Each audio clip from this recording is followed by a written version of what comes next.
పిఎస్సిని తనిఖీ చేయడం జరిగింది. ఆకస్మిక తనిఖీ అడ్వర్స్ అన్నట్టు కాదు, కానీ రొటీన్ పార్ట్గా కూడా మనం విజిట్ని లెక్కలోకి తీసుకోవచ్చు. ఈరోజు విజిట్ చేయడానికి ముఖ్య ఉద్దేశం ఏంటంటే, మనకు ఈ పిఎస్సి ఎక్స్టెండ్ ఫ్లాట్ అంతా 5 acresలో ఒక 50-60 years బ్యాక్ కట్టడం జరిగింది. పిఎస్సి రన్ చేస్తున్న బిల్డింగ్ అయితే చాలా డ్యామేజ్ అయిపోయింది. రూఫ్ అంతా రాలే పొజిషన్లో ఉంది. సో గోడలు కూడా క్రాక్స్ వచ్చేసి అక్కడ పిహెచ్సి రన్ చేసే పొజిషన్ అయితే లేదు. అందుకే ఇమీడియట్గా మనకు ఇది black public health unit construction complete అయ్యి మన ప్రెజెంట్ ఎమ్మెల్యే గారి ద్వారా కూడా ఇనాగ్రేషన్ కూడా అయింది అని తెలియడం వల్ల అప్పటికప్పుడు మెడికల్ ఆఫీసర్ భానుప్రకాష్ గారిని ఇన్స్ట్రక్షన్స్ ఇచ్చి పిహెచ్సి మనకు ఓపీ రన్ చేసుకోవడానికి, ల్యాబ్ తర్వాత ఇన్పేషెంట్స్ పెట్టుకోవడానికి ఇమీడియట్గా షిఫ్ట్ చేసుకోవాల్సిందిగా సూచనలు ఇచ్చాము. అలాగే మెడికల్ ఆఫీసర్ ఇప్పుడు మన ప్రజెంట్ ఉన్న పబ్లిక్ హెల్త్ యూనిట్లోకి మన పిహెచ్సి వర్క్ని అంటే ఓపీ ల్యాబ్ వర్క్ని ఇన్పేషెంట్స్ కొన్ని మంచాలు అరేంజ్ చేసుకోవడం జరిగింది. కాకపోతే ఫీల్డ్ స్టాఫ్కి ప్రొవిజన్ లేదు కాబట్టి ఉన్న ప్రజెంట్ బిల్డింగ్లోనే, పాత బిల్డింగ్లోనే ఫీల్డ్ స్టాఫ్ అంటే PHL, CH, MPHS, male female supervisors అక్కడే కూర్చొని వాళ్ళ ఫీల్డ్ వర్క్ చేసుకోవడం జరిగింది. వాళ్ళ రూమ్స్ కూడా చూసాము. ఆ రూమ్స్ కూడా చాలా బ్యాడ్ పొజిషన్లో ఉన్నాయి.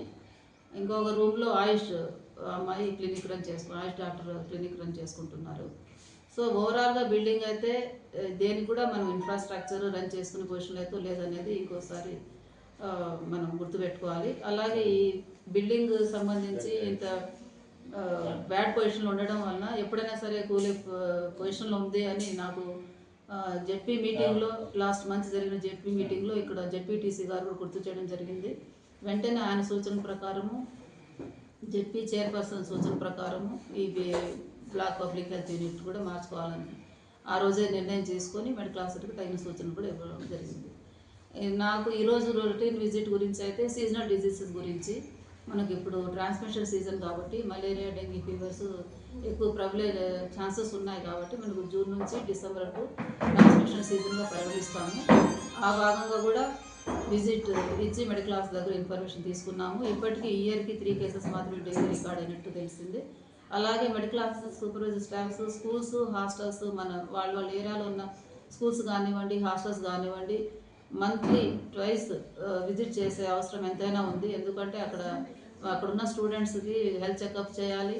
అలాగే ఫుడ్, శానిటేషన్, వాటర్ ప్రొవిజన్ ఎలా ఉందనేది కూడా విజిట్ చేయాల్సిన అవసరం ఎంతైనా ఉంది. కాబట్టి మెడికల్ ఆఫీసర్స్ని, స్టాఫ్ని కూడా విజిట్స్ ఇంప్రూవ్ చేయవలసిందిగా వాళ్ళని కూడా ఇన్స్ట్రక్షన్స్ ఇచ్చాము.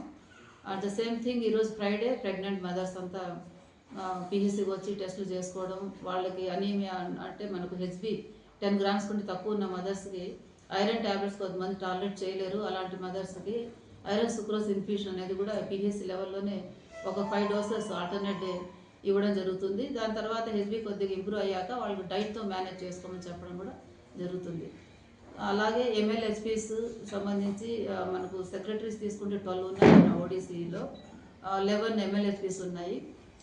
బిల్డింగ్స్ అయితే ఇంతవరకు ఎంఎల్హెచ్పిస్ కన్స్ట్రక్షన్స్ ఏది జరగలేదని కూడా ఈరోజు తెలియొచ్చింది. ఫ్యూచర్లో మనకు శాంక్షన్ వచ్చినప్పుడు తప్పకుండా ఎంఎల్హెచ్పిస్ కూడా బిల్డింగ్ కన్స్ట్రక్షన్ జరిగేటట్టు చర్యలు తీసుకుంటామని తెలియజేయడం. రీసెంట్గా మన ఎమ్మెల్యే గారు కూడా విజిట్ చేసి వాటర్ ఫెసిలిటీ లేదని తెలియటం వల్ల బోర్ కూడా వేయించడం జరిగింది. బాగా 270 feetకి 3 inches వాటర్ పడడము, అది it is very lucky to our PHC medical staff and patients coming to this హాస్పిటల్ని. అదొకటి. అలాగే లోకల్ ఫెస్టివల్స్ అండి, ఎందుకంటే రీసెంట్గా మనకు ఫుడ్ పాయిజనింగ్ వల్ల డైరా కేసెస్ వచ్చాయి. అక్కడ జరిగింది ఏంటంటే పూజ పెట్టుకోవడం, అలా అక్కడ అటెండ్ అయిన వాళ్ళంతా పాయసం తినండి అంటే పొద్దున్న చేశారు, మధ్యాహ్నం ఈవినింగ్ వరకు తిన్న వాళ్ళకి ఏం కాలేదు. అదే 10-11 తర్వాత లేట్ నైట్ మార్నింగ్ చేసిన పాయసం నైట్ తిన్నప్పుడు సుక్రోజ్ ఫ్యాక్టర్ వల్ల తర్వాత అందులో మనం మిల్క్ కలుపుతాం కాబట్టి అది పిట్రిఫైడ్ అయ్యే ఛాన్సెస్ ఉన్నాయి. సో మ్యాక్సిమం అది 99% ఫుడ్ పాయిజన్ వల్లనే వచ్చిన డైరియా కేసెస్ అవి.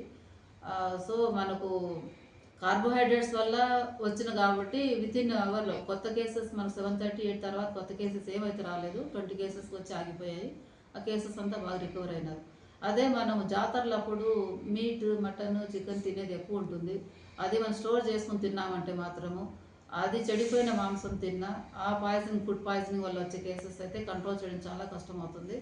అందుకు ముందే నేను మెడికల్ ఆఫీసర్ కూడా ఇన్స్ట్రక్షన్స్ ఇచ్చాను.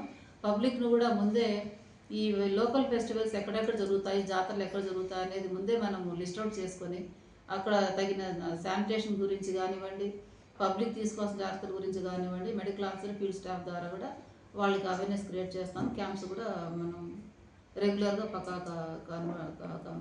కండక్ట్ చేస్తామని కూడా తెలియజేసుకుంటున్నాం. కాదు మేడం, ఇది ద్వారా మెడికల్ ఆఫీసర్ ఇన్స్ట్రక్షన్ తీసుకోవాలి, ఇన్ఫర్మేషన్ తీసుకోవాలి.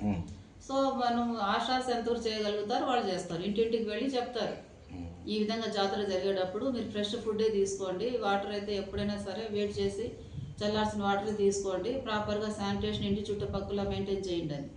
తర్వాత మెడికల్ ఆఫీసర్ వెళ్తారు, విజిట్ చేస్తారు, క్యాంప్స్ కండక్ట్ చేస్తారు వాళ్ళు.